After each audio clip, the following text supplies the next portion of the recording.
Chris. Can you hear me? Cool. I pulled the YouTube up on another browser, and that's how I could hear the music. I can't hear the music through just this.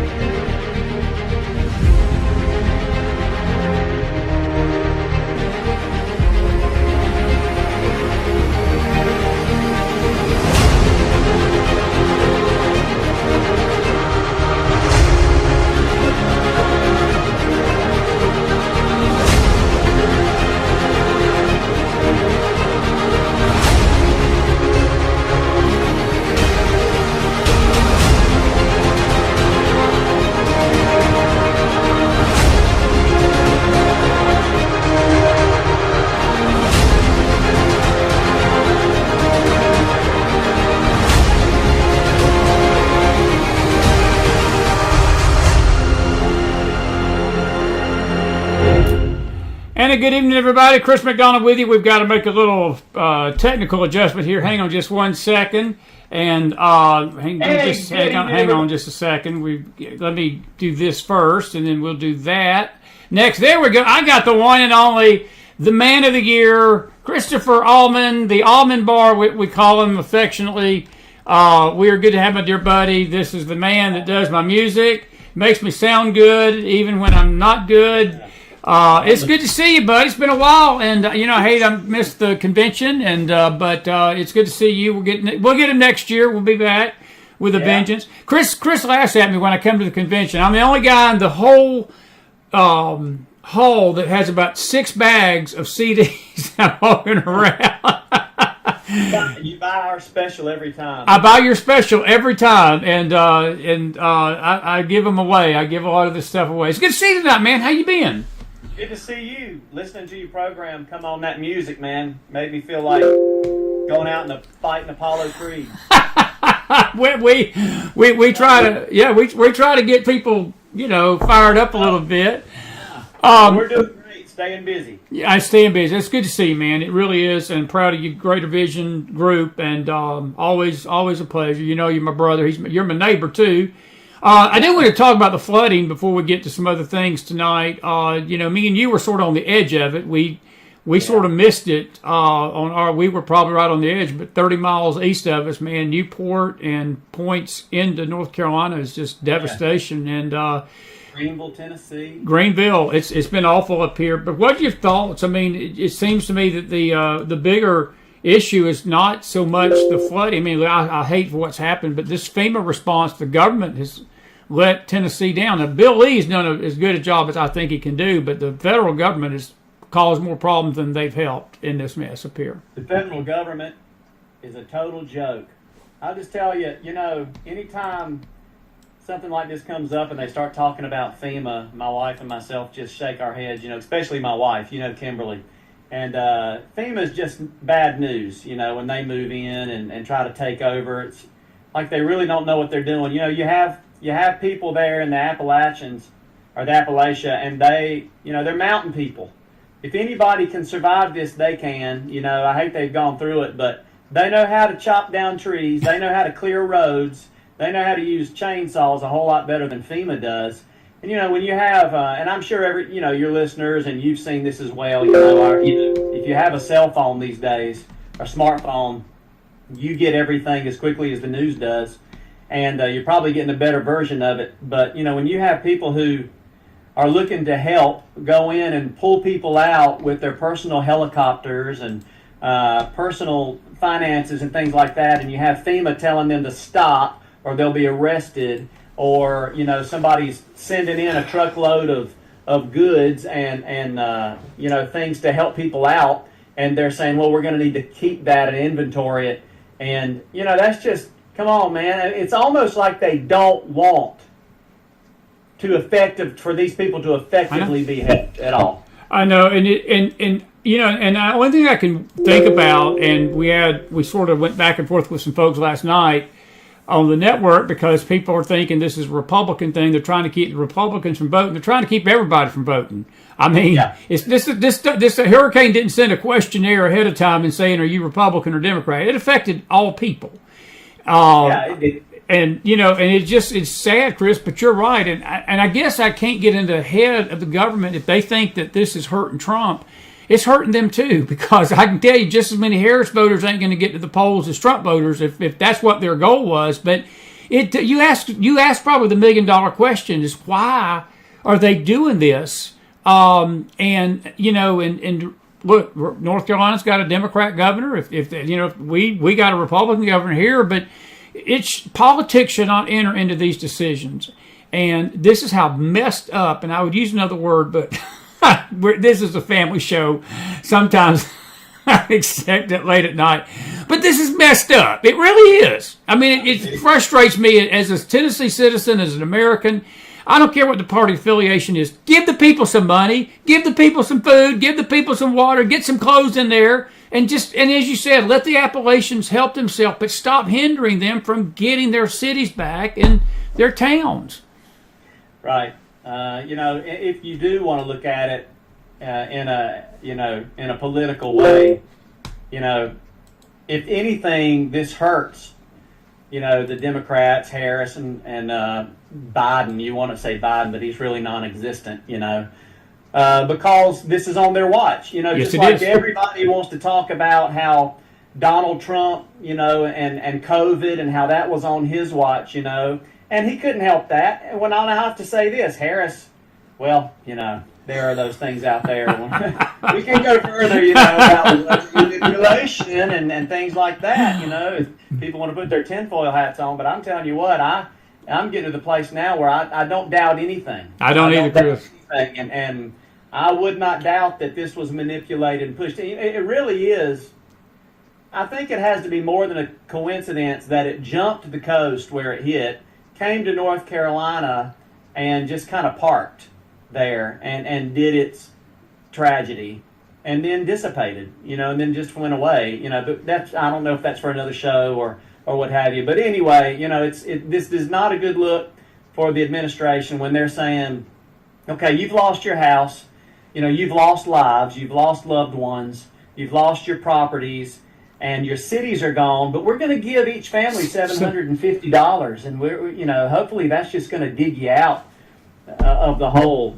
And then they're applying for that, and they can't even get it. They can't get it, and they're saying, I'm hearing rumblings that it's a loan. That some of the North Carolina people have been told by the FEMA people, this is a loan that you're going to have to pay this back after all this is over. That's the biggest insult in the world, because we've been basically funneling billions of dollars to Ukraine, and look, I call a spade on this network, and if I felt like that the right-wing networks were saying that they had given all this money to the illegal aliens and that wasn't true, I would say it. But look, there's numerous people out there that have confirmed the fact that our Homeland Security Department, Chris, we have funneled money to so many illegal programs and these illegal immigrants. We're broke. We're absolutely broke. And I hate to tell the people in Florida tonight, if you're expecting help from the feds, good luck on that one, because they ain't got no money. Mark Orcus came out and said it again today. He said, we have got no funds to help you.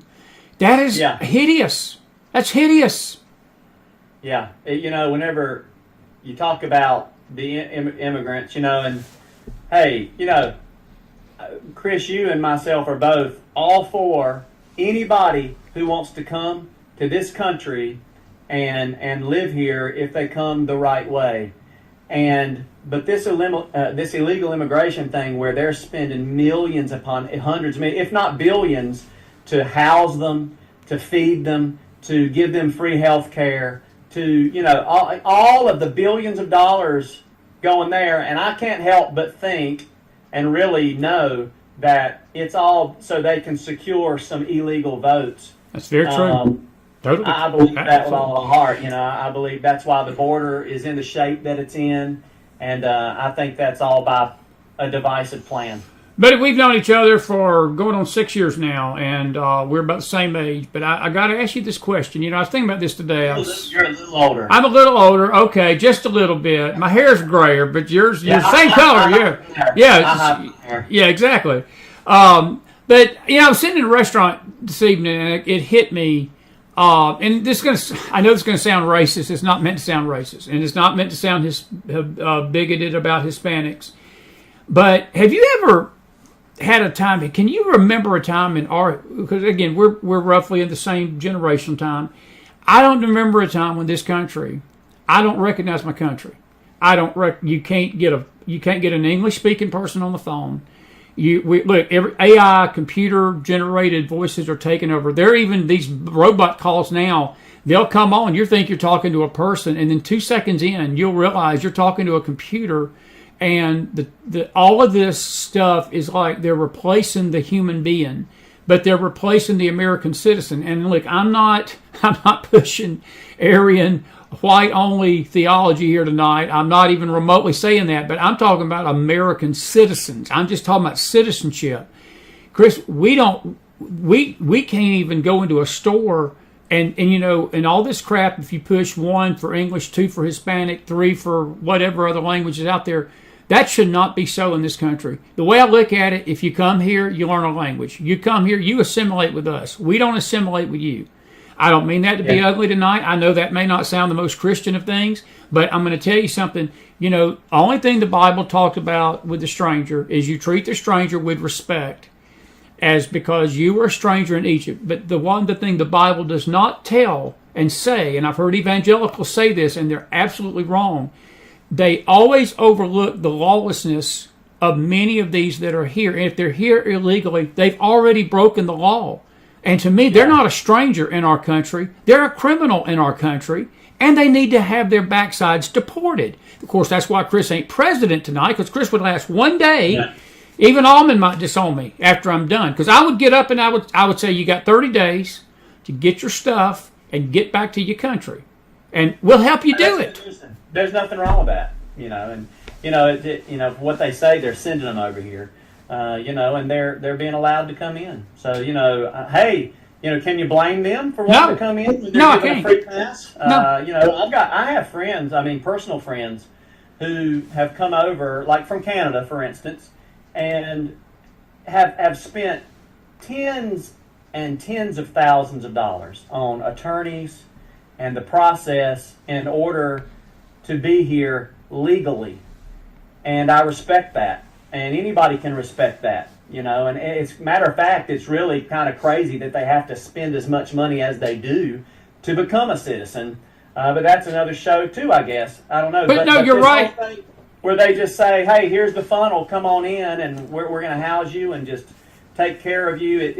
It's a plan. It's all by design. But you hit on something right there. Look, I am okay. And I encourage people that want to come to this country and come the right way. That's what America is all about. But we are not a lawless nation. We've been turned into one by these powers that be. We've been turned into it by what they're doing. The truth is we're all immigrants. We are. Absolutely we are. You go up all of our family trees and somebody came over for the first time. So we're all immigrants. So there's no way that an immigrant can, talk badly about an immigrant, because we're all immigrants. But, coming over the right way, that's how it needs to be. But I wanted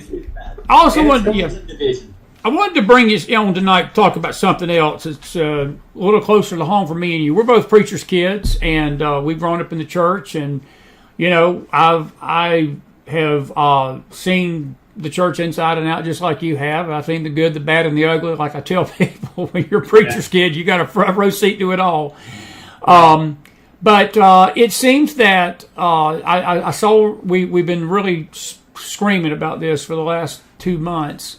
There was a poll that was done here just probably 2-3 weeks ago, and it came back that 50% of all evangelical Christians in this country not only have decided they're not going to vote, Chris, they're not even registered to vote. Yeah. And I just want to get your opinion on this, because I've been trying. I've probably been maybe a little too harsh at times about this, because Chris, I stick my foot in my mouth. But I don't think I'm being too harsh when I say these people are cowards, number one. Number two, a vote of silence to me is a vote for evil. It is a vote. You're consenting to how things are right now. You're wanting to keep things in status quo. And I don't know if some of it is Trump hatred. I don't know if some people just believe, and I read one article about this, and they said, well, the people that they talked to said, well, God's got it under control, and Jesus is coming, so we don't have to worry about this. And all that sounds real spiritual and real religious, but Chris, Jesus ain't on the ballot, and Jesus ain't got here yet, and our country is facing extinction. If this group gets in power that's on the left tonight, buddy, I don't know where we're headed. Look, I'm with you. It's not a tinfoil hat conspiracy thing. I'm not so sure we'll have another election. There's voices out there tonight saying that if we don't get this one right, we might not have a chance to get the next one right, because there may not be one. If we have this one. If we have this one. That's a good point. When you look at Harris, she wasn't. They didn't vote her in. They just appointed her. Given. There you go. This is yours to have. And I honestly, I can't see how those who vote on the Democratic ticket, who, if there are any Democrats in the room or whatever, I don't hate Democrats. I disagree with probably most of, if not all of, their thought process. But I can't see how the Democrats could be happy that they've been served up a candidate and weren't able to choose, by the process, who they wanted even to run. But back to what you were saying, people who are copping out in regards to saying, I'm not going to vote and God's got this in control. You know what? God has everything in control. In that, we have Romans 8:28, all things work together. That doesn't mean all things are good. That doesn't mean, he orchestrates everything to happen to our favor. It's true. But he turns it into our favor. All of the bad stuff, our bad decisions, and the bad things that come along. God is in control, but we also have responsibilities. He's given us a mind, and it's our patriotic responsibility. I've heard some people say, I'm not going to vote, just like, for instance, I believe, and I think that you believe, that Trump was voted in last time. Absolutely. In 2020, he won. I believe that with all of my heart, and so that's that. So I've heard people say, because that happened, I'm not going to vote because it's not going to count anyway. Well, the way I look at that is this, maybe it won't. I don't know. But I'm not going to take the chance and not do my duty. You know what I'm saying? Yeah. If it does all work out okay. Me and Kimberly were driving down the road today, and I just prayed out loud. I said, you know what? In Jesus' name, here's what I pray. If Harris, if the Democrats were to win this by, the vote and electoral college and everything went her way legally and fairly, then I'm like, oh, well, that's what the country overwhelmingly wanted, I suppose. But my prayer was, God, it wasn't, God, let us win, help us win. It was, God, help this to be fair.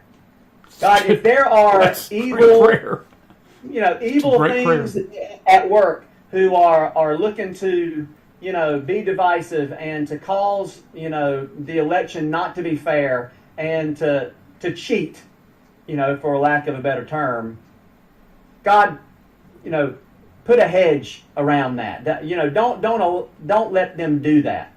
Let this take place the way that it ought to take place. That's just fairly and without cheating. That was my prayer. And I think that's the best prayer you can have, because Chris, I think that's what we all need. Look, you got to have a fair election in a country. If you don't have fair elections, you don't have a country, bro. I mean, if you don't have a border, you ain't got a country. If you don't have a fair judicial system, you ain't got a country. Those Haiti. Look at Cuba. Yes. Look at all of these. That's what you're looking at. I mean, if that's what it goes to, that's what you're looking at. I do have to ask. I will say this, and again, I'm with you what you're saying. I do want to ask you this question though about Christians and Dems, because I'm not saying the Republicans are perfect, but one big difference between the two parties is that the Republicans are not pushing for 9-month abortion. The Dems are. There are several things in that Dem platform that are evil and wicked as sin. And I just, straight up blunt question, How can a Christian in good conscience vote for that and still say that they got faith? Well, in this country we have a lot of churches. You talk about homosexuality. And the Bible in black and white and red and everything else says that it's wrong, that it's something that God opposes. Yet there are churches with homosexual pastors in place. There are, so I'm just going to say, in regards to the church, there's so many facets of the church. Somebody who is a true Bible-believing Christian, I do not see how they can vote that way. I don't Democratically. It's just there's on the abortion issue, and you know what? The things that I see, all of those who are voting, who say they're voting for Harris, that's the overwhelming reason. Yeah, that's what I've heard. Exactly. It's a great point. That's a great point. My choice. And that's what it's all about. And really, is that what you're going to, risk the country at? Just in the event that you have an unwanted pregnancy in the next 4 years? While Harris is in. I mean, hey, let's face it. Abortion is not going away. No, it's not. Sadly. It's not going away. It is, in my opinion, it is satanic ritual. It's the way that, the powers that be, the evil powers that be, are sacrificing unto their Lord Satan. That's what I believe is happening in America with abortion. I don't think it's going away. When Trump says we got rid of Roe versus Wade, that don't mean we got rid of abortion. It just means it went back to the states. And that's the way they say that's what they wanted, and that's the way it should be. And I agree with that, but it's not going away. So for even the Republicans to waste their time campaigning on abortion, because it's just not going to go away. Even in 4 years, it's not something that you can stroke a pen and it go away. I wish that you could. There are other things that they need to be concentrating on, even though they do indeed need to concentrate on abortion. I'm not saying it. I'm just saying. I get what you're saying, because it is. And to me, look, it's not a political issue to me. It's a spiritual one. And again, we can't expect, people have gotten upset with some of the comments even Trump has made here recently about abortion. He has sort of come back to the center. And Melania out there this week, she really opened a can of worms when she said that she actually believed in certain abortion rights in some cases for women, and people just went all ballistic. And I've tried to tell people that we're not electing Melania Trump as our president. We're electing Donald Trump. His wife has a right to believe what she wants to believe. I don't agree with that, but she has a right to believe what she wants to believe. But I believe Trump will protect life over Kamala Harris and her ticket. They're out there telling people, if you elect us, we're going to let you kill your baby after 9 months. And there are some indications they've even said they would agree with the baby's stillborn after the 9th month. They would be okay with you just taking that baby and breaking its neck. And I know that's graphic, but that's how they feel, Chris. And you're right. This is demonic sacrifice. It is. It's demonic. It's satanic. There's no doubt about it. And that's the key word. Just to clarify, a while ago I was talking about abortion, and I don't at all want to glaze over that issue so that everybody here knows that Chris Allman is 100% against abortion for any reason. Same here. I recognize there are times when at topic type things, whenever they say that it's just not viable. The baby pretty much 99.99999% will not survive this, and in the event that it's in the tube and that the baby grows, it could endanger the life of the mother. I understand that kind of thing. But when it's like, well, there was rape involved, that's terrible that would happen. But you have to focus on the life of that child that will and can be born. They could change the world. They could change the world, Chris. God could use that child to do great things. Absolutely. What is your take on all this money going out of our country to these foreign countries? And again, we sort of alluded to it earlier tonight. FEMA's broke. but they're sending our money overseas. At some point, bro, we're not going to be able to have an economy. I'm telling you, I'm concerned that we're going to go insolvent as a country. And you sing with a group, and there are certain business principles y'all have to adhere to. Gerald, he has to do certain things to make sure that group is solvent. Because if you run out of money, y'all can't sing. I mean, that's just the way it is. Any corporations like that, any group, any whatever, we're spending money like it's crazy, like it's cotton candy and monopoly money. And there's going to come a moment that I'm afraid we're all going to go to our banks one day and we're going to stick our ATM cards in there, and they ain't going to have nothing in there. And I'm trying to be optimistic about this.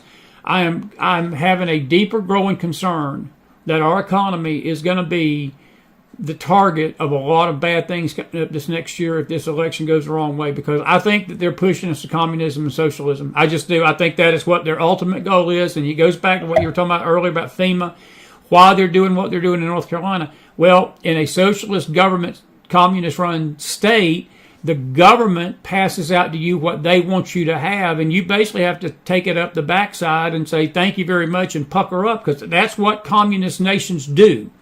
Yeah. The people have no say in their own economy.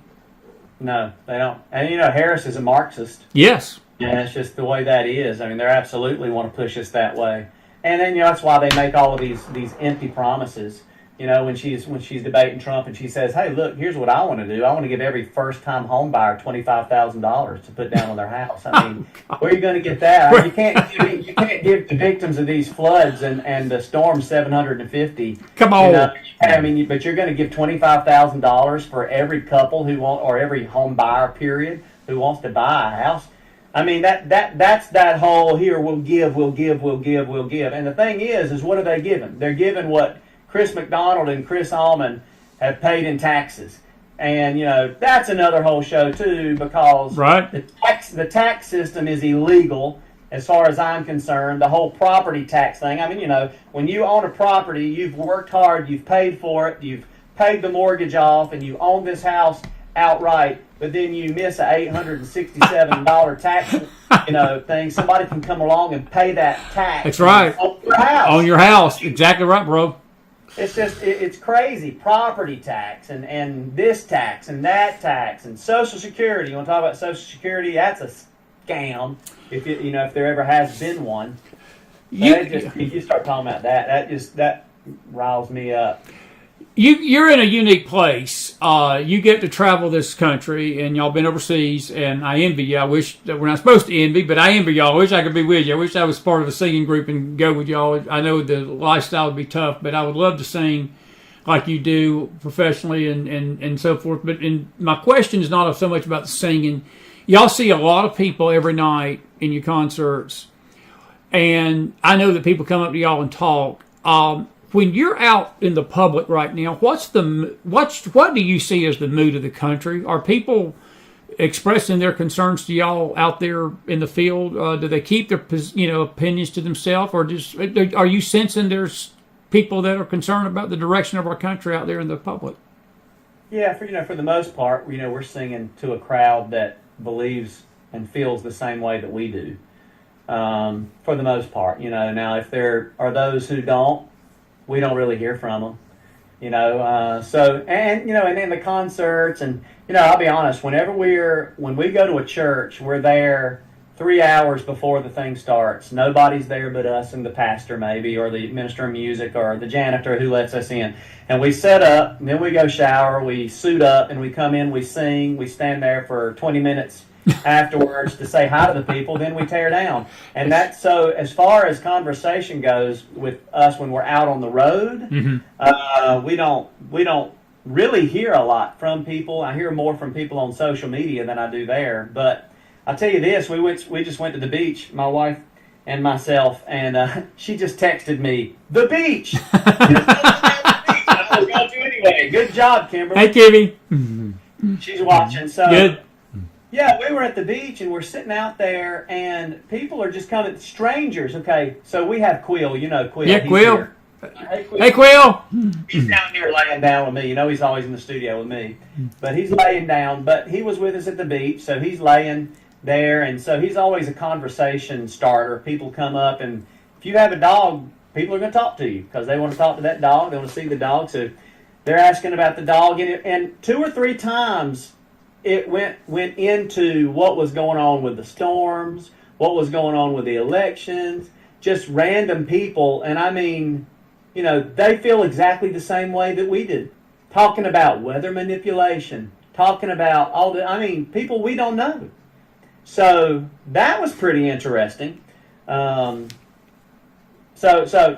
talking about taking the temperature of those on the road, I thought that was even neater because when you go to church, you kind of have a finger on the pulse of who you're going to talk to and who you're going to see and how they're going to feel and kind of their viewpoints, if you will. But when you go to the beach, you really don't know. I mean, who could be walking by? It could be a Satan worshiper, a Muslim, or a transgender, whoever's walking by. So that was pretty neat. That's it. Yeah. I think people, and I've had the same thing happen. I mean, I've gotten in business, places, and you're in. I remember something happened last year. I had to take my car in, and they had to take me home. And the guy was riding in the car with me, and just out of the blue, he just looked at me and he said, "Man," he said, "Jesus is on the way, isn't he?" And and I didn't. I just looked at him and I said, "Yeah, he is." And then the presence of God came in the car, and you could feel the presence of God because we started talking, and I was weak. I was tearing up, man. I mean, I felt. I mean, it was a black guy, and he was saying, brother, he said, I feel like in my heart of hearts that this country cannot keep going like we're going. And he said, I just think that Jesus is at the door. And he said, I got out of the car and I told him, I said, I'm praying for you. And it's so good to find a fellow believer in this life. And I think that's the other thing, Chris, it is, the church needs to understand that we're all we got. I mean, if the Church of the Living God, if we've ever understood something tonight, I pray we understand that in these times that we're living in, we need each other more than we've ever needed. And fellow believers, finding people of like-minded faith is not an easy thing today. It's because people are all over the place. You mentioned Satanists. There's Satanists among us. There's aliens among us. There's all sorts of folks among us, but not all of them have faith. That's for sure. That's the truth. You talked about church a while ago. We were raised in church, and you talked about that gentleman getting into your Jeep there. 2 things I'll say. Number one, we're talking about this country and the world as we see it and the way that it's headed. And, it's easy for us, even though our eternal home, our destination is heaven, and this life that we're living in is a vapor. So we stop to think about it and talk about it. We can wrap our mind around that and settle down and say, you know what, this is temporary, what we're living in. And the worse it gets here, the better that is for the born-again believer, because that means that things are wrapping up. That's true. Just like your friend there said. But talking about church, I was raised in the organized church, if you will, and like you said, you've seen the good, bad, and the ugly. And if you are a part of a church, you are going to see it all. Not just if you are, but you are going to. And so that is true. Here's something cool that happened on the beach, and I did a TikTok live one day talking about this. We met this girl. We went down, and we always rent chairs on the beach, and we had rented some. And they had our name on the back. Well, we went down there, at about 1 o'clock that afternoon, and there was our chair with a girl sitting in our chair. And I'm thinking, man, I paid for this chair, and there's somebody sitting in it. Well, I could have been, a hiney, and I could have said, hey, you're in our chair, and made her feel uncomfortable and made her get up and hey, if you want a chair, you need to pay for it like everybody else does. But instead, like a Christian, thankfully, we don't have the convenience of being unkind, if you will. We really don't. So I looked at her and I said, hey, these are our chairs. I don't know if we maybe got mixed up, And she's like, oh, I didn't know, and this, that, and the other. I said, yeah. She said, I thought these were just out for the condo. I said, hey, no, they're not. I said, but you know what? Actually, the lady that we rent from, she has some others down here. Nobody's been using them. As long as nobody's in here, we'll sit down here, you stay in ours, everything will be good. And so anyway, I took Quill down the beach walking. When I came back, my wife's over there sitting with this girl. And they're talking, and they hit up a conversation. So over the next couple of days, we kind of got to know her, and she came over and sat with us and started talking. And you know, you don't want to just throw on people, hey, I'm a Christian. Are you a born again Christian? Where do you go to church? And it's that kind of thing, you know, this pushy kind of thing. You just want to be kind, and that's the best way to be a witness. But at some point in the conversation, I was able to say, well, yeah, because she brought up religion. And I said, yeah, well, you know, we're Christians. And she said, well, you know what? I am too. I have been for 2 years now. And so she was a new Christian. And we started talking about that. We started talking about the Holy Spirit and how we have authority over the evil spirits of the world, and we don't have to fear because the one who has control of everything and all authority lives within us. And we were talking about these things, and they're on the beach. So what I'm trying to say is we had church on the beach. It's a good point, because we are the church. Come on, buddy. I'm the church. You're the church. Everybody listening here, come on, under the sound of our voice, who has been born again, we are the church. It's not brick and mortar. It's not pews. It's not a pulpit. Come on, Chris. It's not an altar. It's not a communion table or anything else. We are the church. So, you know, some people are like, well, I go to church, and here's the one I go to, and I go at 10 o'clock, and we're out by 12, and then you check that box every week, and there you go. But, you know, when me and my wife go out to eat, we can sit and talk to each other about the goodness of God, and we're having church. That's right, buddy. It's a great point. You can have church wherever you are. It's beautifully said. With believers, and you did with your friend in the car. Yeah, exactly right. Because I felt that we were having church, and you know, he was an older gentleman, and he was very solemn, and shook hands with him, and you know, that's the one thing about being a fellow believer. You may not even know the person, never met him. But when you leave him, you feel like, that's my brother. That's my family right there, you know? And there was such a kindred spirit, and you just know immediately that you're of the same family. And there's nothing more special than that. And only the body of Christ, the true body tonight, that really cares for each other can understand that concept. It's sad that many people miss that.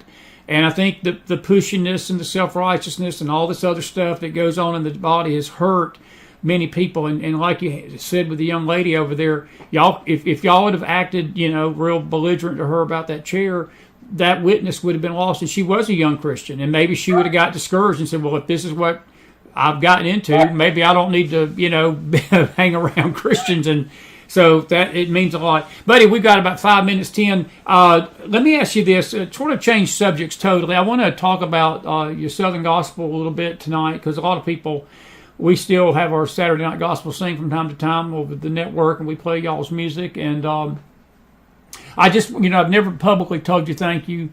Since we've been knowing each other, I have just been very grateful for how you've helped me personally with these projects. And we've still got several we haven't mixed with you yet, but we're going to get those out next year. But it's been a wonderful journey with you, and I really appreciate what you're doing with your studio, and I encourage people, if they need a good studio to mix music and they're out there tonight, get a hold of Chris. He does a great job. But the Southern Gospel world was shaken this past year with the death of the Nealon family, and a lot of folks in our audience knew who that is. Kelly Nealon, of course, she was the daughter of Rex Nealon, and so forth. How's the Southern Gospel music? Are they still sort of in shock about that? Because that was a shocker. I mean, I have to say, being an outsider, you know, I feel like I know you guys, but I'm not in the circle. I feel like I know you guys well enough, and it was a shock to me when I heard this news that they had died in that plane crash. But that just goes to tell you, man, life is short, and you just don't know from one day to the next what's going to happen with people, including people in the Southern Gospel music industry. I tell you something that's amazing. You know, Greater Vision, we were on the road when that happened, and we heard just a few hours after, because they were headed to Alaska. Right. Actually headed to Seattle, and then they were going to get on a boat and sail to Alaska. They were going on a Gaither, Alaska cruise. And so, you know, we obviously, being a part of this industry, we know a lot of people, and we were told just hours after it took place what had happened. So we knew pretty early on. And it sent shockwaves through the industry. You know, I remember seeing Kelly Nealon sing with the Rex Nealon singers, you know, back when I was just 11 years old, man. I mean, 12 years old, and I know. I just thought that was just awesome. And we, being a part of this industry, we had become, I wouldn't say close friends, but we were friends. She knew me, and I knew them, and I knew her family and her girls, and I knew Jason real well. And so, yeah, it really did send some shockwaves through. But this was the interesting thing. That week that it happened, Greater Vision was already scheduled to sing at the Sunday morning service at the church where the Nealons were members. Wow.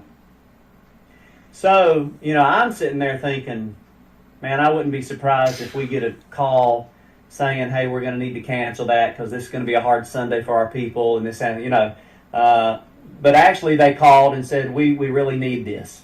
We want you to come on. We want you to minister to our people. I think it'll be good, to kind of help, people not get their mind off of it, but to maybe be encouraged, in a way that instead of a pastor just kind of having to talk them through it, if you will.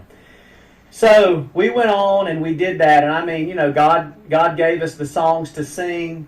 And that place just really, we had a sweet service. The Holy Spirit was in the place, and they were so appreciative to us, and we were so honored to have been able to be there to minister to them in such a hard and trying time.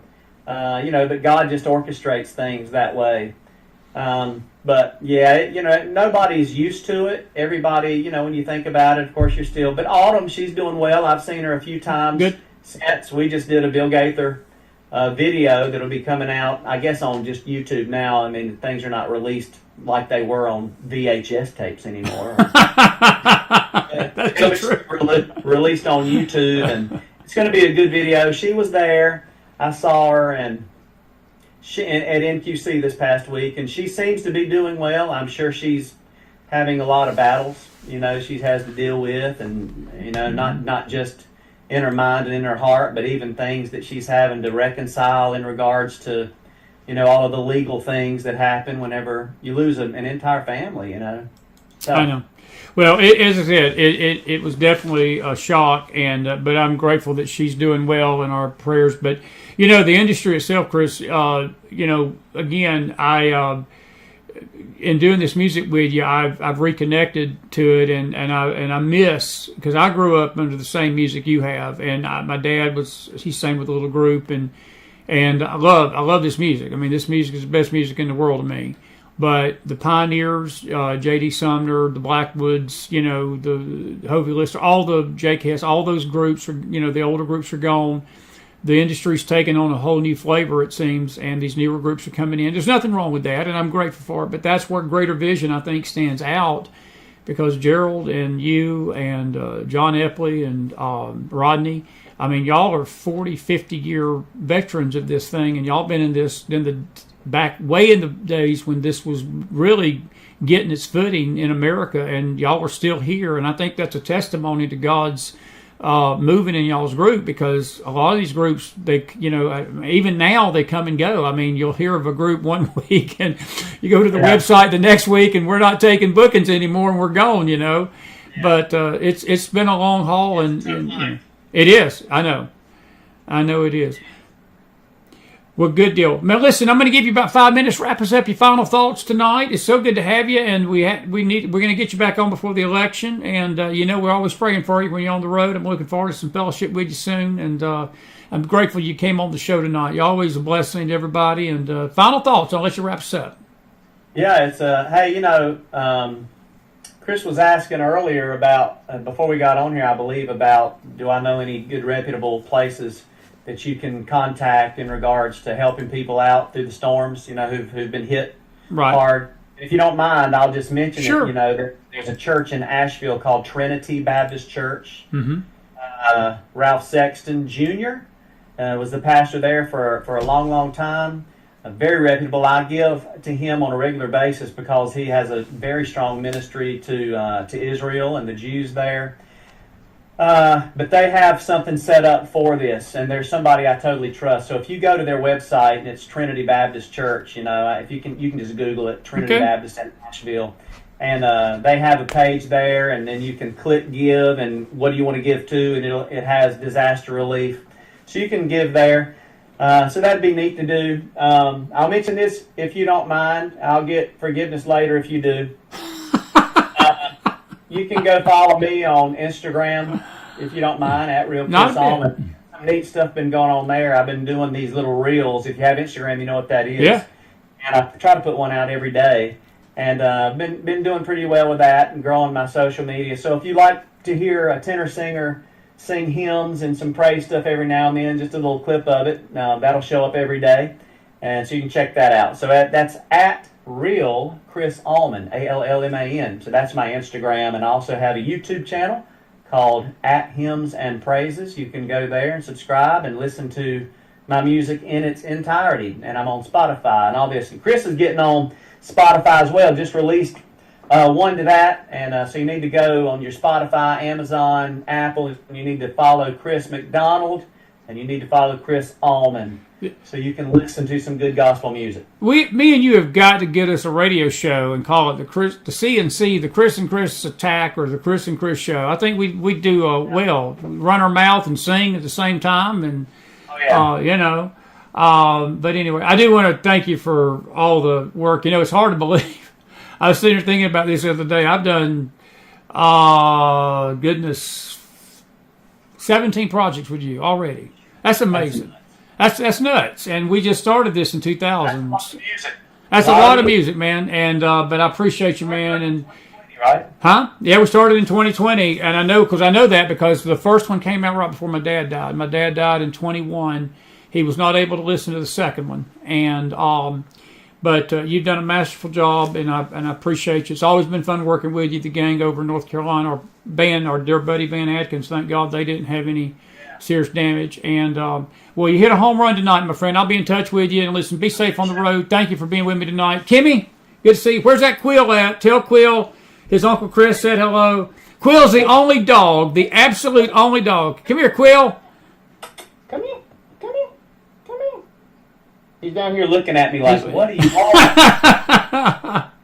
See, I hadn't seen Chris in so long. I said, I don't even know who that voice is anymore, Daddy. But he's the only dog that amen my sermon on the rapture one night. Kimmy, I think y'all posted it, and she was listening to the McFiles, and Will was, ooh, sweetheart. Bless you, buddy. Listen, I'm going to say goodbye to these folks. We got another guest coming up later tonight. But listen, I appreciate you. I'll be in touch with you, man. Thank you so much, Chris. See you later. All right, buddy. Chris Allman, everybody. Put some fire in that house for him. We're grateful for him, and may the Lord bless him. That's a good guy right there. That's my buddy. And I wish y'all could have seen Quill. Quill's usually not that shy. Usually he'll jump right up. And but he was a little shy tonight. But anyway, we're grateful to have you folks. We got an extended McFiles. We're going to be getting a hold of Dan Golvach here in a minute. He's an angel dad. Many of you know Dan, and so forth. And so forth. We'll have him up there in just a few minutes. Good to have Chris Allman tonight. It really was.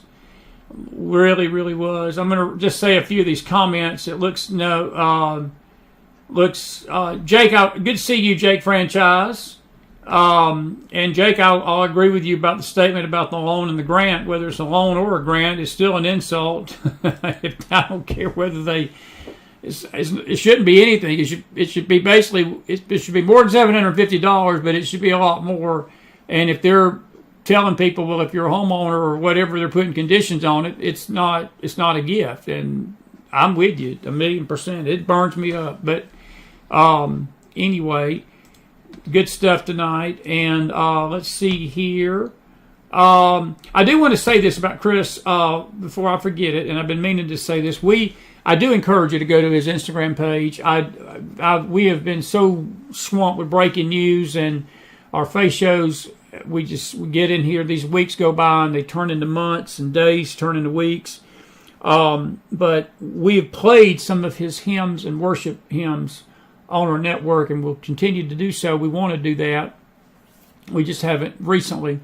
But it's a great channel. Please go visit him. I'm going to try to start doing something similar. I need, if I had the time of the day, my path and his paths, we're strangers, we're buddies in the night, is all I can say. He's a good guy, and I always enjoy seeing him when I can in person, but he's busy on the road. But he's kind of friend. I've always, somebody told me this the other day. I got a dear friend down in Florida, a realtor, and I've known her for 30 plus years, 35 years, and I had not talked to her in 10 years, and it's been a long, long time. And reached out to her 5 years, and we've always stayed in touch through the years, and she's precious, and she's helped the show. And she said something to me the other day. We were talking about the election. She knows Trump. She knows the Trump family, actually, very close to him, down near Mar-a-Lago. And I was just checking on her with this hurricane. I said, just want to make sure you're okay down there. And she made a statement. She said, she said, true friends may not talk to each other for weeks, months, years, but when you contact them, it's just like you're picking up right where you left off. And that gap, it don't even feel like a gap. It feels like you've still been connected to them in spirit and in heart. And those friends are hard to find these days. Those friends are hard to find. There's a difference in an acquaintance and a friend. And I want to say I consider Chris Allman a friend. And Kim, too. Kim, I know she's out there listening. Both of them. I love them both. And he is definitely my brother. My brother. And I'm looking forward to working with him again next year. And we get back in that studio with him. Good to see all of my folks here tonight. And thank you, Cleo. Cleo's out in the house. Good to see Kathy Long tonight. But good to see all these folks in the house. Jamie, good to see you. Jody, I should say, over in Nashville tonight. All of you. Good to see y'all. Now, we're going to... let me get a hold of Dan right here. Dan Golvach is coming up here, and you're going to enjoy Dan. Now, folks, let me say this while our guests are on. Dan Golvach, good to see you, buddy. You're on live tonight. How are you doing, friend? Oh, I'm hanging in there. Just, just walking the dog a little bit today, and took a little bike ride. The weather's nice here for a change. It's finally getting some cool weather. And when I say cool, it's in the mid-80s.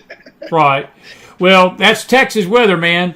It's good to see you good to have you on the program tonight. And folks who don't know Dan, Dan's an angel dad, and we've had Dan on several times. And he lost his precious son Spencer to an illegal alien here several years back, and we've remained friends. Got to meet you in person 3 or 4 years ago down there, and on one of my trips to the border. It was always a pleasure to see you down there. Buddy, I wanted to bring you on tonight. You were sharing with me some things, and this illegal alien situation has touched you directly, but it's still continuing to ravage Texas, Dan. It's continuing to ravage our country, and it is, to me, that's another thing that's on the ballot. I think that people need to realize that this is what they're voting for, that we're going to either vote for lawlessness and open borders, or we're going to vote for some sense of legality and lawfulness instead of lawlessness. Yep. Chris, my son was come this January to be 10 years. That's what I thought. That he was, he was just sitting at a red light, minding his own business, and a 4-time deported illegal alien with a long criminal history just pulled up to him right there in Northwest Houston at a red light and blew his brains out just for fun. He took out several motorists that night and wounded a bunch more, and since then the problem has exacerbated tenfold.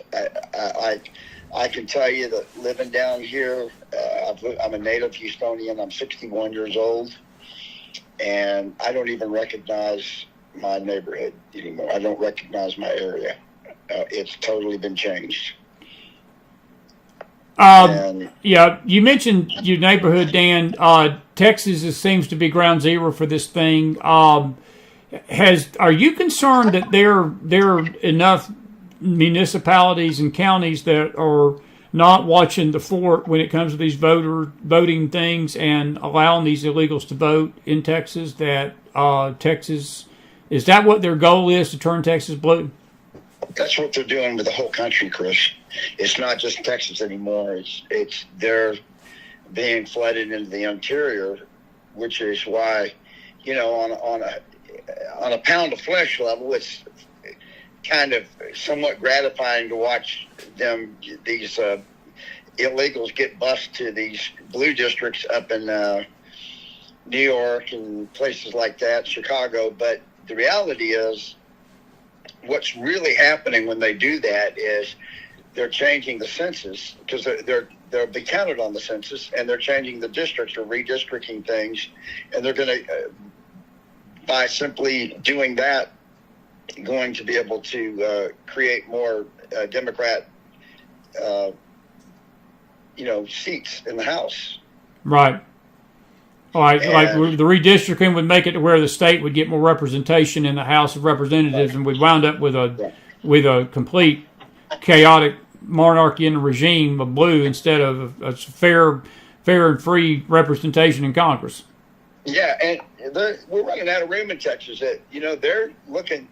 They're going. Texas is just the gate, but they're coming to every state and on the mainland, in the lower 48. They're coming to every one, and I will stress this to your listeners that I know there's a lot of issues that we're dealing with right now, but I can tell you that in my mind, and this isn't just because I lost a son to this, I'm just telling everyone, I'm seeing it. I'm here on the front lines in the trenches of this, and I'm here to tell you, if we don't get in control of this situation, and that means more than just securing the border, it means repatriating all the invaders that are here, or as many as we can. Absolutely. Then it does nothing we do overseas, anything else that we debate on, or any hot butt issue you might have, it's not going to matter, because we're losing this country. It's just that simple. It's demographic warfare. It's the Cloward and Pittman warfare is what it is. It's, they're flooding our country. They're getting all these people on assistance, and they're going to get them to vote. Yeah, that's what their goal is, Dan. It really is. I know that you, when you reached out to me last week, you're very upset about this FEMA money, and because are you buying this lie from the White House that the Republicans are making this up, that they've give all this money to the illegals, and that's why they're broke, and now they couldn't help the victims of Helene, they couldn't help the victims they're not going to be able to help the victims of Milton tonight in Florida, and do you buy this bullshit that Biden's out there telling Trump to get a life today, that there is no way that we've been giving the illegals any of our money that's causing us to be broke, and Mayorkas is out there even while Biden is speaking and saying we ain't got no funds for you Floridians today. I mean, come on. They're just becoming very brazen with their lie, and anybody with just a smidgen of intelligence can look at this and know that it's not just. We're talking about hundreds of billions of dollars every year, Chris, going to these people. Yes. Yes. When you consider the price figured into schooling them, housing them, making sure they have medical care, and everything else, feeding them, and everything else that goes with it, it's an astronomical amount of money, and it is an act of treason, in my opinion. Very much so. Very much so. Well said. I believe it absolutely is. If Dan Golvach was president, let me ask you this one question: if you were president tonight and had the power to do it, and you had the legal right to whatever to do what you needed to do to fix this situation, what would be the first thing that you would do as it relates to these illegals? I can tell you what Chris McDonald would do, and it wouldn't be too kind, but what would Dan Golvach do? Well, I would immediately start with cutting off all government assistance. I would immediately start with making all sanctuary cities, any officials caught propping up those types of policies goes to jail. I would make it very, very, I would put some real deterrence for American employers to dangle the banana by hiring illegals. And I would immediately start, deporting.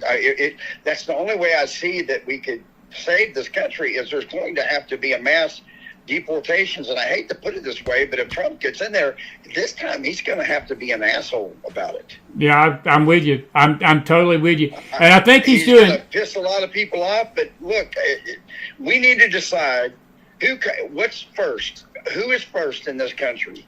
Is it Americans, or is it somebody overseas, or is it somebody coming in here illegally? And I would venture to say, just looking at the news and everything else, that we're last on the list. And if we don't do what we need to do and start worrying about Americans first, American families first, and putting our country first, we are 3 seconds to midnight to losing it, man. Yeah. It ain't going to be much longer. And I'm telling you, the biggest war that we face, it's not in East Europe. It's not in the, I've been saying this for years. It's not in the Middle East. It's not in Asia. It's right here. It's right here. It's coming over the border in masses. And we have no idea. We're not vetting these people. I mean, if you want to talk about a threat from the Middle East, well, that threat's coming over the freaking border. It's very true, Dan. That's very well said, buddy. And, they're coming over here and they're setting up shop, and they're probably waiting for all those, his dog whistle to blow. Well, I was telling Chris Allman, my dear friend that was on before you tonight, I mean, look, I don't even you mentioned you don't recognize your neighborhood. I don't recognize my country either, Dan. I don't recognize my neighborhood either. And again, I don't have any issue with people coming over to our country legally. But right now, as it stands right now, we can't afford even the legal immigration. I mean, we're so broke, we can't afford anybody. It's ridiculous to suggest that I think there should be a moratorium on all immigration right now because I'm sorry, we did that before. We did that for a very significant, actually a majority percentage of the last century. We put a stop on this, and we are not obligated to take anybody in. This is our country. We get to decide whether people come in or not. And if we don't get to decide, well, hey, man, it ain't our country. That's right. Well, what burns me up too is that the people that are coming in, we as the citizens are the ones being required to assimilate to them, not them to us. In other words, we are almost forced when we're calling our customer service departments of our companies to speak Spanish. And I don't mean this disrespectfully, but I have to go through 3 or 4 calls at times to get to a person I can understand. And I'm not trying to be ugly to the person on the other end of the line. I'll just tell them sometimes I can't understand a word you're saying. And I'll just hang up and call back and pray to God I get somebody that I can understand. And that's not fair to the American citizen. And look, I'm not pushing some kind of hyper supremacy kind of thing, but Dan Rod is right. And we as a nation, I think you just nailed it, we are not under obligation to become the world's cradle to take in all of these illegals. And let's just face facts.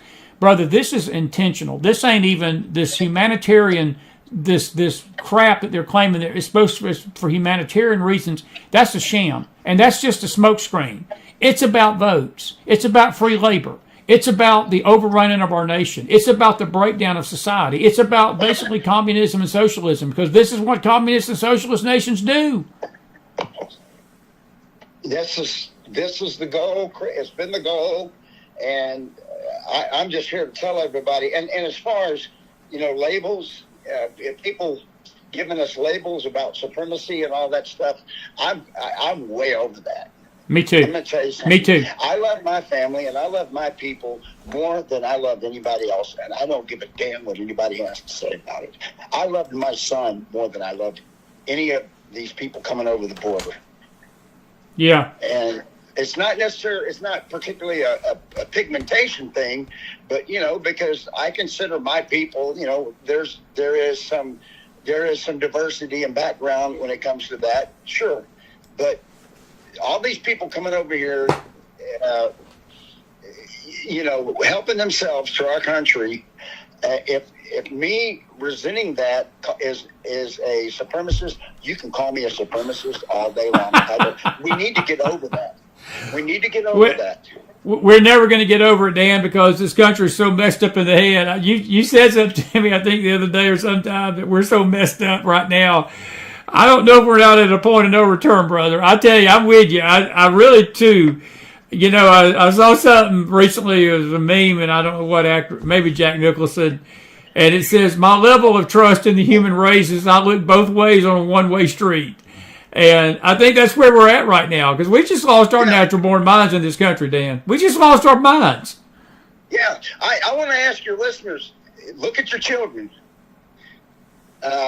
Look at your loved ones. Do you love them more than you worry about being called a supremacist? I do. I love my kid, I can tell you that much. And if somebody wants to call me a supremacist for that, I don't give a shit. You can call me a supremacist all day, and I don't care if you think that either. Because when it comes to my people, and I'm just like, everybody else puts their people first.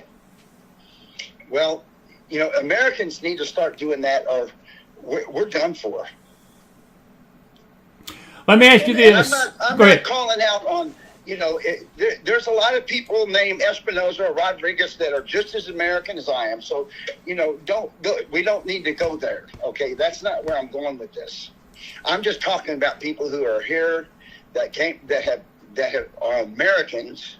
They're here to be Americans. Their family came here the legal way, and they might be Lithuanian, they might be Croatian like me, like my grandparents were. They might be from Mexico. They might be from a lot of different places, but there is some common denominators that strung us together, and one of them is, and this is another thing that I don't mind saying, and I don't care who I piss off. Christianity had a lot to do with the foundation of this country and what the building blocks are that we made this country with. You see where I'm going with this? Right. I don't think that bringing in a bunch of different religions and trying to be diverse and multicultural and, I don't respect all faiths, to tell you the truth. Well, I think I understand where you're coming from. I don't need to respect. Like, I'm sitting there looking at my black dog. He's a Borador. He's my best little buddy. And I don't respect any faith that their leader says we should kill all black dogs. Right. And that's sick. And I don't want a bunch of those people coming over here. I'm seeing this. I'm sorry. I don't hate Muslims, but I don't care for that religion. I don't want a bunch of them coming over here. Well, look, I think you're hitting on. I think that's the sentiment of a lot of people. I do want to ask you something about the Christian faith, and I've been all my guests that have been coming on, and you're a man of faith, Dan, and I know that this question is got to. It's bothered me. It gets to me when I even ask it. But why do you think so many Christians are not wanting to vote?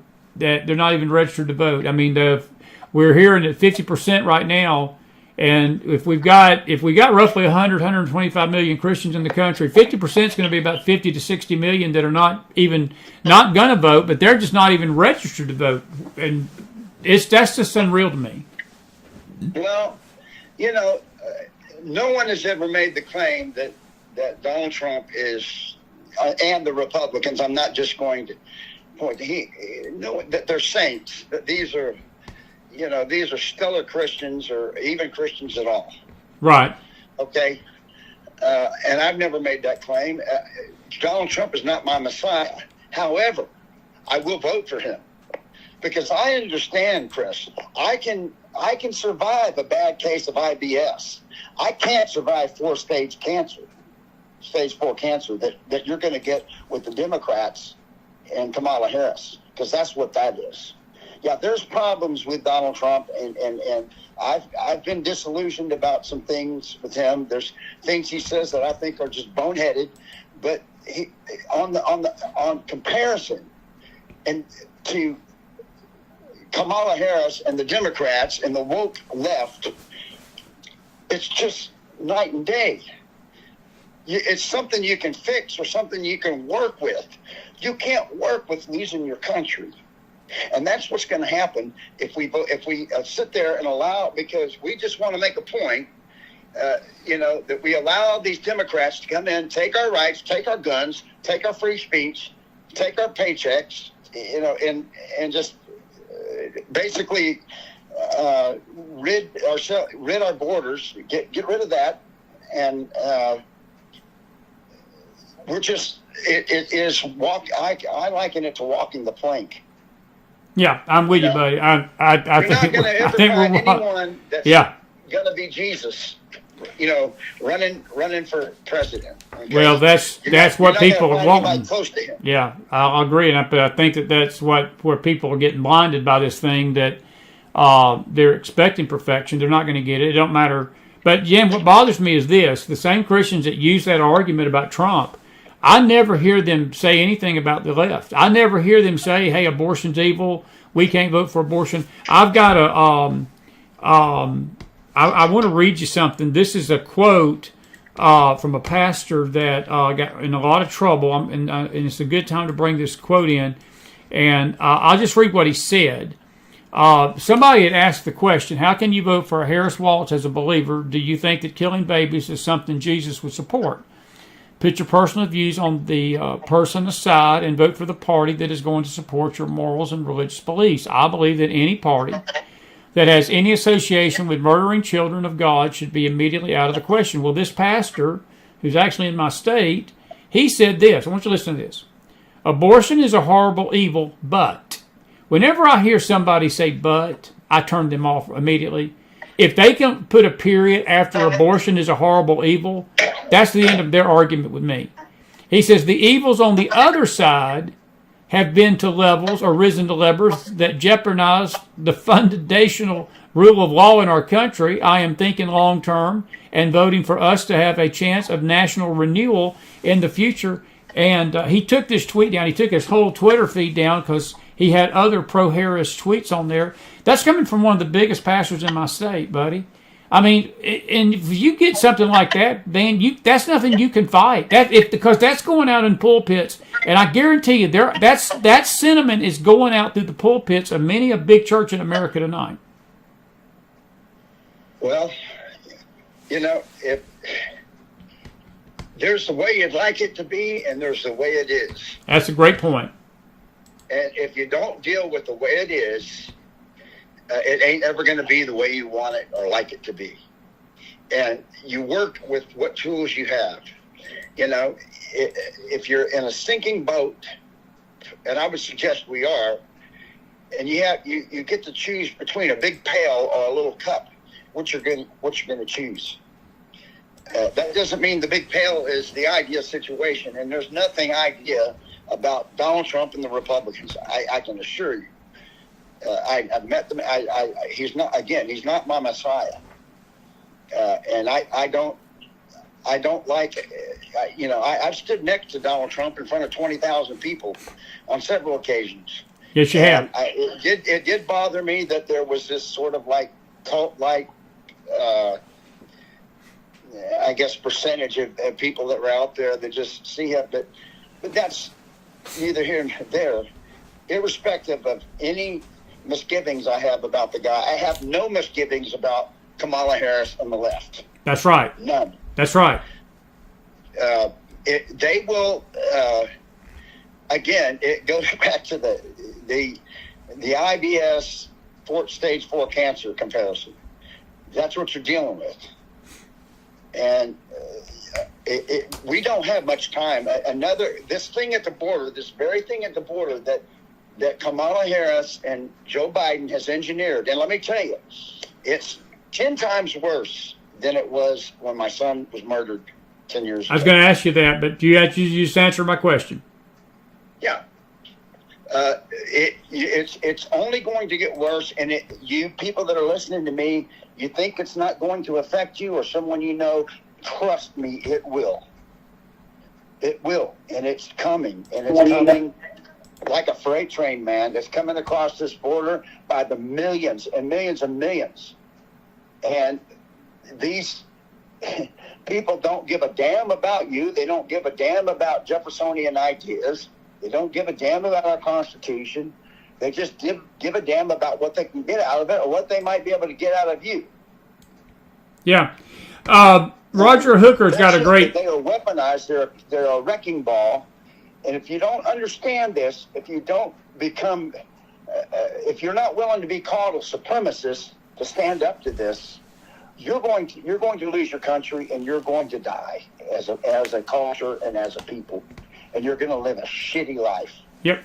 Hey, Roger Hooker's got a great question for you tonight. He said, how much of these 20 million illegals, what percentage of these do you think that's actually going to make it to the polls? You know, the Democrats are screaming tonight, telling us that they can't vote. That's just a Republican talking point. But we know good and well they're voting in California, Dan, and I think they're voting in Texas. This is another case of them just brazenly lying, and they think if they can repeat the lie enough times and get their minions on CBS and NBC and ABC and MSNBC and CNN and all these outlets, if they can get them to repeat the lie enough, there's enough dumbasses in this country that will believe it. But there is mountains and mountains of evidence, people being busted doing this, and it's just ridiculous to say that's not happening. It's happening.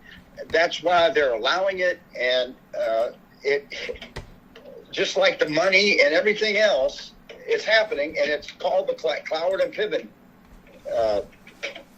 agenda. Yep. And it's nothing. It's been in the works for a long time, and it is the biggest terrorist threat to this country there is. I totally agree, my friend. Well, buddy, it's been good. Go ahead.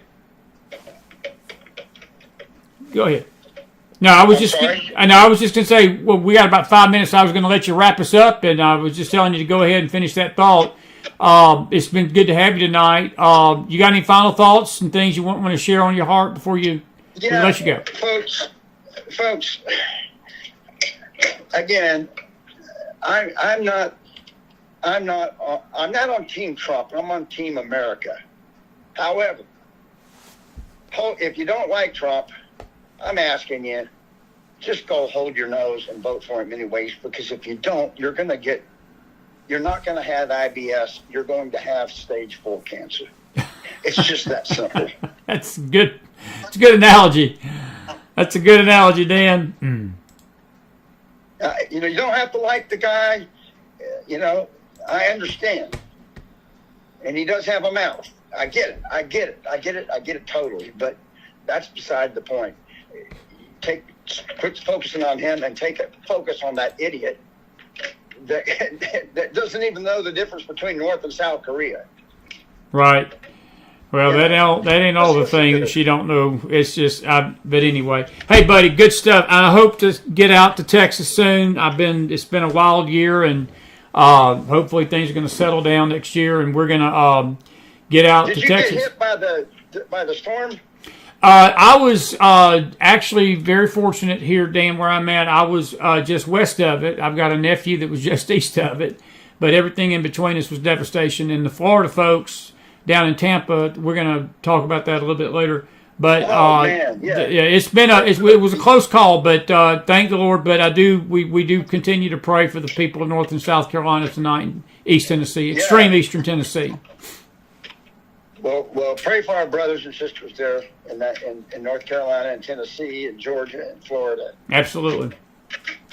Well, but it's always good to see you and good talking to you tonight. I'm going to let you go, and we'll be having you on again soon before the election, okay?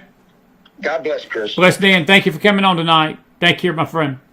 Dan, go back, everybody. Go back, put some fire in that house for him. We're grateful to have him on this Thursday night, and grateful for him to come. And looks like we've got a good crowd in the house. And Jody, you're right. Dan is a straight shooter. He is a straight shooter. He is a straight shooter. And so forth. If you've got a question or two, we're going to take questions tonight. Now, we have not talked about Milton at all tonight just yet. We're going to, I'm debating on whether just to go ahead and do that now and not come back on later. We had a record crowd last night. I tell you, them late shows are rocking the house. We had almost 500 people live last night with us on X. Of course, we were covering a live hurricane coming on shore, and that may have been why. But we were grateful to have that audience last night. We probably one of the biggest live audiences we've had all year. And but if I could do it, I'd do a late night show every night and move this show late in the wee hours of the morning. Because I asked Dan, I said, would you come on late at night? And Dan said, I keep vampire hours. And I understand that totally, Dan. He said, I keep vampire hours. I'll come on anytime. I'll come on in the middle of the night.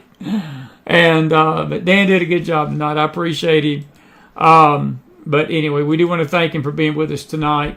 If you got a question, folks, if you got a question, anything about the show tonight, it's good to have Chris Allman, and I appreciate him. I want to show you some video. One thing about this hurricane yesterday, we'll talk about when we do an update, is the tornadoes that hit. I got to show you some video, man. I tell you, this is going to blow you away. These were some big tornadoes. Jim Cantori was sent some of this video. I think this is from Fort Pierce, Florida yesterday. Look at this tornado. This is a hurricane spawn tornado. This is like massive. This wasn't a hurricane. If you'd have told me this was in southeast Florida, I wouldn't have believed you, because they just don't get tornadoes like this. They got something like this yesterday. Look at this. Oh my God. And I want to say before I go, pardon the language, because the girl's going to be a little excited about all this. So please pardon the language. I got to say that for the kids in the house. Pardon the language, but look at the storm. And look at. I'll tell you what I'm going to do. I'll just take the volume down. But look at the storm right there. Look at that storm. Wow. That is unreal. That is unreal. That was in Fort Pierce, Florida yesterday. And that was spawned off of Milton before it came ashore. This is another storm, Clewiston, I think. Look at this one. This hits a pickup truck. Look at this right there. Violent tornado. Violent. It took that tractor trailer off, run right across the road. This is going south, east to west. Just took out a semi-truck.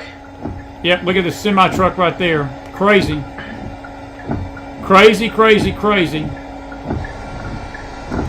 That was yesterday. And let's see here. Here is a picture. Here's a picture of the Clewiston, Florida tornado. That is a massive storm right there. That was taken yesterday afternoon. Just west. That's looking due west. That storm was coming right at the people that were shooting this, and that thing was on the ground. That's Midwest tornado stuff. We don't get those in the southeast often, but that was yesterday, and that's how much energy this hurricane had that got in the Gulf, and that's all that Jim Cantor even explained. Ron DeSantis, and I want to give him kudos again tonight. He made a statement today. He said that had the hurricane not weakened, and I firmly believe it was because of the prayers of the people. I do. That there would have been, and he used this term biblical. He said there would have been biblical devastation in Florida, and I don't disagree with that. I don't disagree with that. And but our prayers for the folks in Florida tonight. This is some of the flooding from Tampa Bay last night. This was right downtown Tampa. Look at this. That is unreal. That was during the height of the storm as it came through Tampa. That car is almost submerged. Let me turn the volume down on the video. That way it won't be so much interference. Let me play that again. That is off the Weather Channel feed as well. And you can see the rain there just coming in sheets. But look at the car. That water's almost up to the headlights. And I understand 14.5 inches of rain fell over Tampa Bay last night.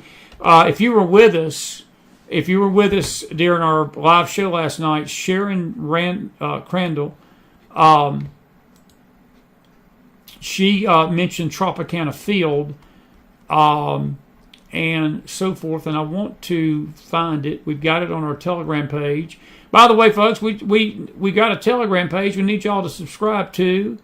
And but this is let me just pull this in because this is the roof of Tropicana Park. For you baseball fans, you say that sounds familiar. That is the home of the Tampa Bay Devil Rays. That roof got blown off last night, and they had 10,000 first responders in there. And you can see parts of the roof on the left there literally just ripped to pieces by the wind last night. Very lucky nobody got hurt there. Now, our latest figures tonight, 4 people are dead, mainly in Port St. Lucie, Florida, from those tornadoes. The hurricane itself, the surge and the wind last night, as far as we know, now this may change as they start finding survivors and so forth, but our heartfelt sympathies to the ones that have passed away in the hurricane. But the deaths that we've heard about were basically related to the tornadoes, not the hurricane itself, which the tornadoes were related to the hurricane. But anyway, very, very sad. Very sad. All righty. Let me read a couple of things for you. We've got a lot to talk about. Here's another video of the flooding down in Central Florida tonight. I think this is around Orlando. Look at that! Wow! Look at that! Look at that water. That is a parking garage near Orlando last night at the height of the storm. That is unreal. You would drown in that. I mean that. Your car would be submerged in that water. That is near Tampa, St. Pete, Orlando area last night. Unreal stuff. Unreal stuff. Here's a picture, another picture of the. Look at the roof of there. Goodness gracious, that is Tropicana Field. Got literally shredded. Thousands of beds on the field for emergency responders. They're fortunate nobody got hurt last night. That's the stadium. That's massive. Completely took the roof completely off, other than the foundational beams there. But that's the kind of stuff that was going on in Florida last night. And our prayers for all of them. Anyway. And I'm going to just say it. I'm going to take a few questions, comments, and I'm going to let you go here. Wayne says Trump doesn't need a Valentine, just your vote. Yeah, I'll agree with that. Victoria says every Christian should be voting, no questions asked. What is wrong with our Christians?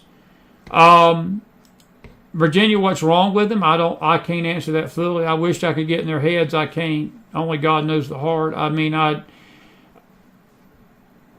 wish if I could answer that question, I probably wouldn't have to do the show. But I don't know what's wrong with them. A lot of them are just, some of it's self-righteousness. Some of it is, I don't know. Again, that's a hard question. There's several reasons why they're doing it. I think Dan alluded to it.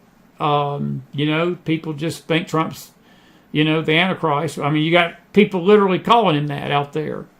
And But they never, when they say Trump's the Antichrist, and you say, well, what's the alternative? They've got nothing bad to say about Kamala Harris. They don't see this agenda that she's pushing as being evil. They just don't. That's blindness. That's just spiritual blindness. And again, I like what Dan said. And he said, look, I'm not a Trump voter. I'm an American voter. I like that. I like that term. I'm not a voter for Trump. I'm a voter for America. Wayne, he says, have you heard anything about how many people won't make it to the voting booth due to the hurricanes? Wayne, good to see you. Wayne's a fellow South Georgian. Wayne, I haven't, but look, it's going to affect both parties. It's going to affect both parties. I know that there's a lot of conspiracy talk out there tonight that this was a manipulated thing about the Republicans and keeping people voting for Trump. Well, guess what? I think it was Carol Smith last night that said the greatest statement of the night. She said, look, she says, hurricanes affect both Republicans and Democrats. There's going to be a lot of people that can't go vote for Kamala Harris in Western North Carolina. No more they're going to vote for Trump. Nobody's going to vote. Now, your question about have I heard what numbers are, I don't. I don't think we know that yet. Look, Democrats historically vote early. They're starting early voting, I think, Monday in North Carolina. Republicans tend to wait to the day of the election. The day of the election, we still got 3 weeks. And hopefully and prayerfully, a lot can be done in 3 weeks. And at least I'm sure if these municipalities are worth their salt, they will have some way to get people a place to vote and so forth. Hopefully and prayerfully that can be done. And, you know, I'm not going to sit here and say it's not going to affect the voting. It will. It will. We just don't know how it will. But again, I know that people tune into this show and they're just biting at the bit for Chris to take the bite and take the bait and think that everything is conspiracy and everything is evil and all that. And folks, we explained this last night. I was a little tired last night and I probably was a little terse in my voice. I'm a lot more calmer tonight.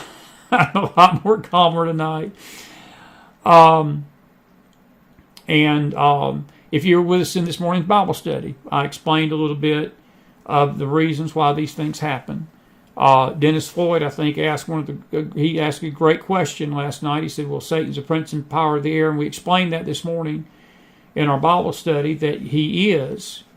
But it's not just Satan that causes these things. And I do believe Satan does play a role in the weather. I do believe these demon spirits, these powers, these fallen angels, these principalities, this wickedness in high places. This earth is fallen. It's controlled by these spirits. It's controlled by these forces. And they seek to steal, kill, and they destroy. But the earth itself is under a curse. Man is under a curse. Does man tamper with the weather? I'm sure man tries. But God is the ultimate controller of this universe. The earth is the Lord's and the fullness thereof. That we've read a verse in Isaiah to our audience or Psalms. The Lord rides on the wings of the wind. What does wings do? The wings navigate a bird. Wings are what directs things in animals if they're winged. And if he sits on the wings of the wind, that sort of tells me what the psalmist was saying, that God controls the wind. He spoke to a prophet out of the whirlwind. He spoke to Job out of the whirlwind. So it's evident if he spoke to people out of the whirlwind, then perhaps that means he controls the whirlwind. I read the verse in Luke 21:25 this morning that Jesus talked about that in the last days that there would be distress of nations and the waves and the sea roaring. The waves and the seas will be roaring. And folks, it's part of the fact we're in the end times. We're in this time of history that these things are going to get more and more pronounced. They just are. Are there spiritual meanings behind them? Yes. Is there coincidences? No. Is it weird phenomenon at times? I'm sure that in the minds of people that some of this stuff is weird. But folks, this weather has been going on. This is not like, it's not like we just woke up last week and we started having hurricanes of this magnitude. There's been bigger hurricanes that have hit this country. And Milton was historical. But let me tell you this, there'll be another hurricane down the road. There'll be another hurricane down the road that will top Milton. I'm sure there will be at some point. You know, and then everybody will start this all over again. Well, there's just something unusual about it. Well, there's patterns in weather sometimes that become unusual. That's just the weather. It's just the weather. People made a big deal out of the direction the hurricane took. Hurricanes have been known to go east before. They went northeast, northeast before. Several hurricanes have gone east, northeast before in the history of hurricanes. I could name them if you wanted me to. Most hurricanes go north, some go northwest, but a lot of it has to depend on the steering currents. The hurricanes are directed by the winds aloft. And let me tell you this, if you're going to try to argue that this thing was manipulated, then who manipulated the wind shear to weaken the storm? Because the winds in Milton went down, thank God. This thing was probably at a high 1, low 2 last night when she came on shore. The highest wind gust that was recorded was 107 miles an hour at Venice Beach. The thing was blowing at 180 miles an hour out in the Gulf. So there was a weakening, a serious weakening. There was a lot of rain. There was a lot of, I'm not saying it wasn't bad, but it could have been a million times worse. Well, if the thing was manipulated, then, well, who was manipulating the wind shear to weaken it? Because whoever was trying to destroy Florida sure did a bad job about it, because Florida didn't get destroyed. There was damage. And, you know, I'll just say this, folks. I go back to the 50 million Christians that are not registered to vote. If you think that the left has to manufacture a hurricane to keep people from voting, they don't. we Christians, we're helping them do their job by us not registering to vote. Because we hate Trump. We hate Trump. Orange man bad. Orange man bad. Spiritual blindness. Some of it is just plain ignorance. I mean, some of it is just plain stupidity and ignorance, folks. And again, not to be unkind. But anyway. But all these factors factor in. But I haven't heard, Wayne, I haven't heard how many. Says, SS, you say, what's going on to keep them from what they did last election? You know, SS, I don't know. I think there's been some movements that have tried, some states that have tried to tighten the ship up. We can't be 100% sure that they're not going to try something else, but I think Chris Allman said it beautifully tonight. We can't get cynical, folks. We got to keep fighting. We got to keep voting. We got to keep voting. You just got to vote and pray. I mean, I think Chris nailed it. He said, you know, when he's praying today, he wasn't praying about Trump winning. He just wants a fair election. I think that's what we all want. We just want a straight-up election where there ain't no shenanigans going on. I'll take that any day. Let the country decide. Let the true country decide and see what happens. And look, if the true country wants Kamala Harris, folks, we may not like that. But if that's what the country wants, the majority, because we vote like that in the states, and whoever gets the majority votes in a state gets that state's electoral college or the electoral votes. If that's what the country wants and we want to go into communism, you can't stop the country from doing that because we got free will. But I'm with Chris. I just want a fair election. I just want something straight up fair. But SS, I'm going to say this as a word of encouragement and as a word of caution, because there's a lot of cynicism out there and people are saying, well, we don't need to vote because we can't be sure our vote counts. Your vote counts. And at the very minimum, let me say this tonight. You need to vote as you do all things tonight unto God. Paul said that whatever we do it unto the Lord. If we are giving, we give unto the Lord. If we do good works, we're doing those works unto God. When we do our jobs, our paying jobs, we work at our jobs as we're working unto the Lord. Let me give you a little challenge tonight. Let me give you a little push, a little encouragement in a kind, gentle way. Vote as you're voting unto the Lord. And by sitting at home, folding your arms, watching television, eating potato chips and bonbons, while the country is burning in hell and you're not lifting a finger to help it, that's not doing something under the Lord. You are basically acquiescing to the other side and saying, you just keep doing what you're doing. Now that's some pretty good advice tonight.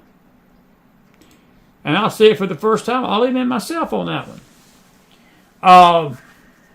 Anyway.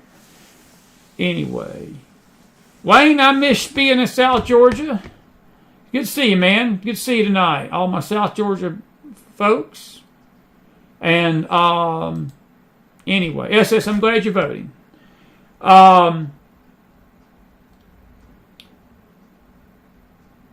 Dennis says people who do not vote should not be entitled to government benefits. Dennis, I couldn't say that better. Dennis, I gave you a shout out this morning on the Bible study. I hope you heard it, man. I hope you heard it. And I'm with you. I'm totally with you. I think that'd be a good start. Dan Golvach talked about cutting off their benefits. And I think we should cut off their voting rights. You know what's so crazy, folks? A felon in our country, like a person that's been convicted of a felony, they cannot vote in our elections. They cannot vote in our elections. But the illegals who are here illegally can. How about that? How messed up is that? I'm not saying the felon should vote. My personal opinion is that, you know, I'm a little mixed on that about the felons, you know. But we put that moratorium on them for life. They literally, unless they're pardoned of that crime, they can never vote in our elections ever again. But we let illegals who have broken the law, they've just not been prosecuted for it in a messed up government we got, they can go vote. Dennis, I think that's a great suggestion. I'll hire you as my Department of Homeland Security if I get president one day. Or the Department of the Interior, or the Home of Office Budget and Management. I'll agree with you. Totally agree with you, my friend. Totally agree with you.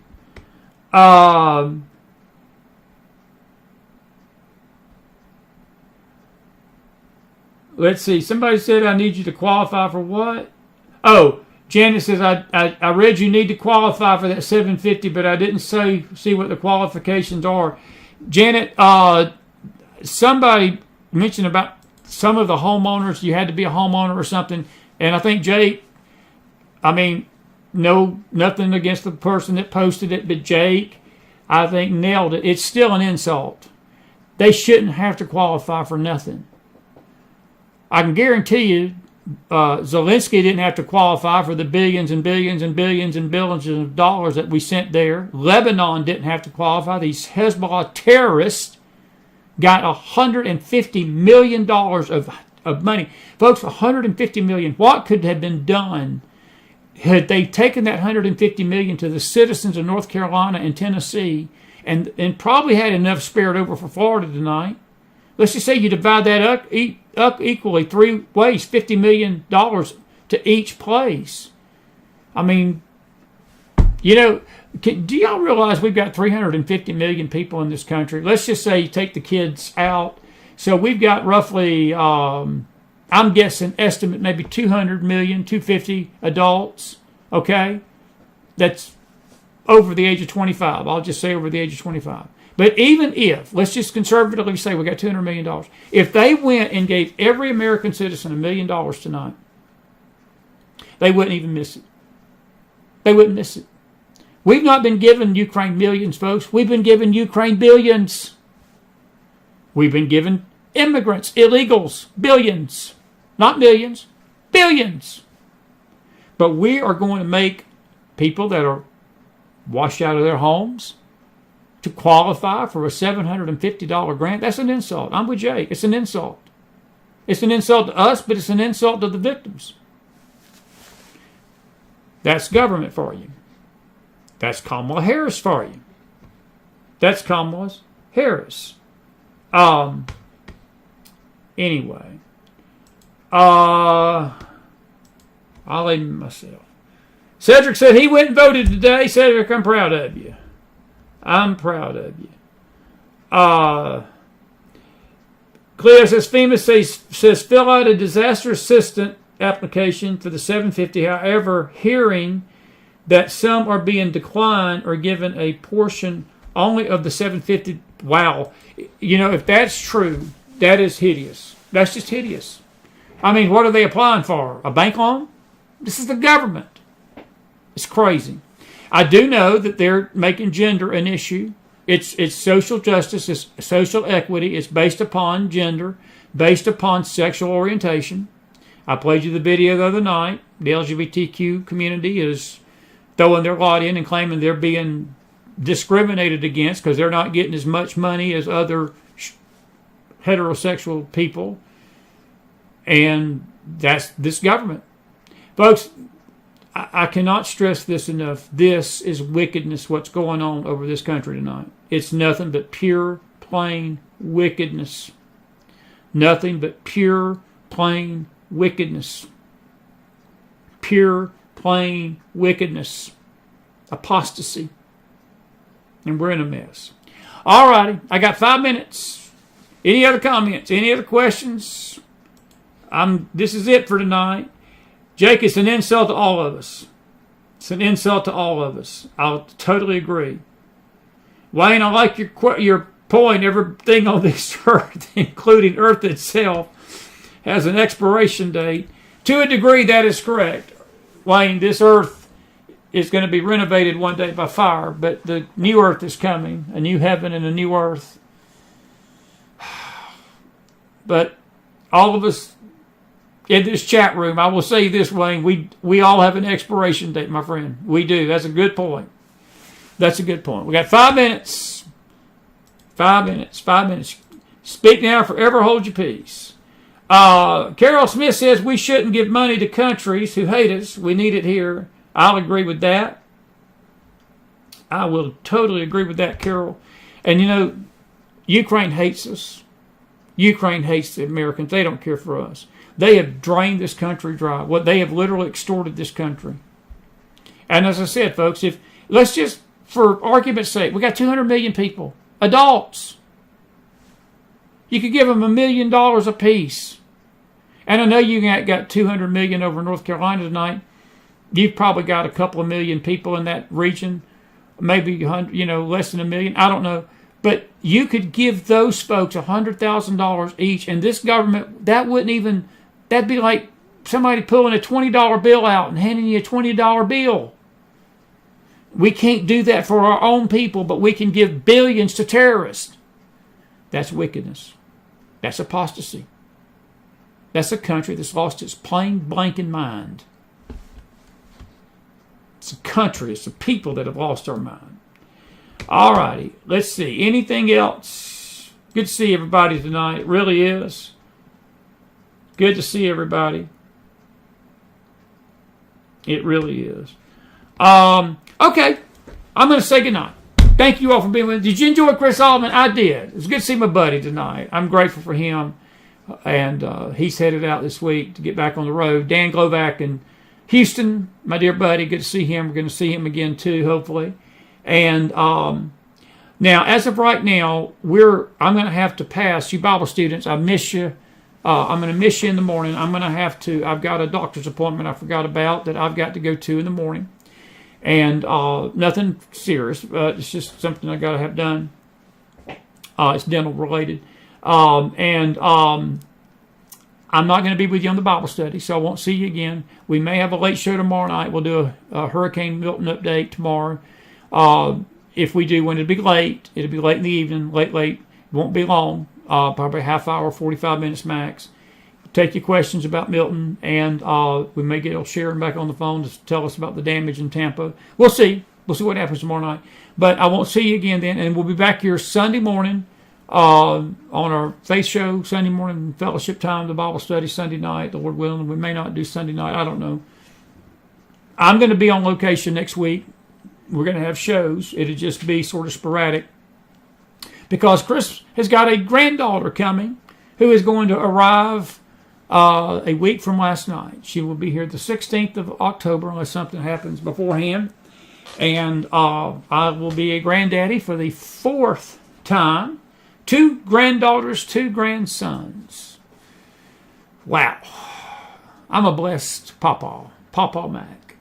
And looking forward to being with some loved ones and people I love dearly this week. And we hope that you will join us next week. We'll tell you who all's coming. We got some new guests. We'll have them by phone and so forth. But we'll see you next week. We'll just be on location. May the Lord bless you tonight. Thank you so much for being with us. I hope you're enjoying this fall weather. If you're here in East Tennessee tonight, it's getting chilly willy tonight. Getting down into the 30s. Woo! It's that time of the year. This is my favorite time of the year. And we're getting ready for these leaves to change and so forth. May the Lord bless you tonight. If you enjoy the show, put some fire in that house. Don't forget us. If you like what you're listening to and would like to support the show financially, we could sure use some shekels. Our prayers for Israel tonight. Hadn't even mentioned her. They thwarted a horrible terrorist attack in Tel Aviv yesterday or tonight. It was today. It was there last night. The ISIS group. I was actually mentioning ISIS on the Bible study this week. They've resurrected, and they were going to bomb a big mall in Tel Aviv with car bombs. They were going to drive the cars into it, suicide bombing, but the IDF stopped it, thank God. Prayers for Israel tonight. Prayers for our country. Prayers for the folks who have suffered loss in these hurricanes. And my prayers for you and my love for you tonight. Thank you all for being with me tonight. I'm grateful for you. I really am. And we will be in touch with you. And I'll see you over the weekend. And we'll see you next week as well. Until then, McDonald out on a Thursday night. I don't even know. My mind is so messed up right now.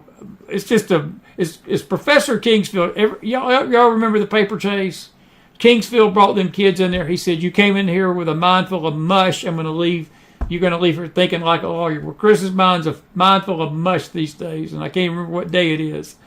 But I just know I'm grateful to have you there. Have a good night, everybody. I want to play that song that I played last night.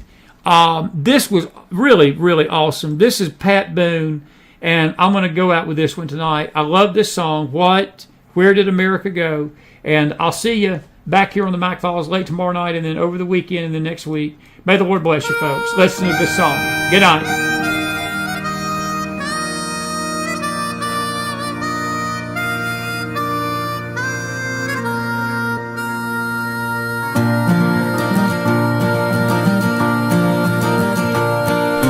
Where did America go? The land of the brave and the free. Can one generation erase a great nation? 'Cause we can't find a way to agree. 'Cause we can't find a way to agree.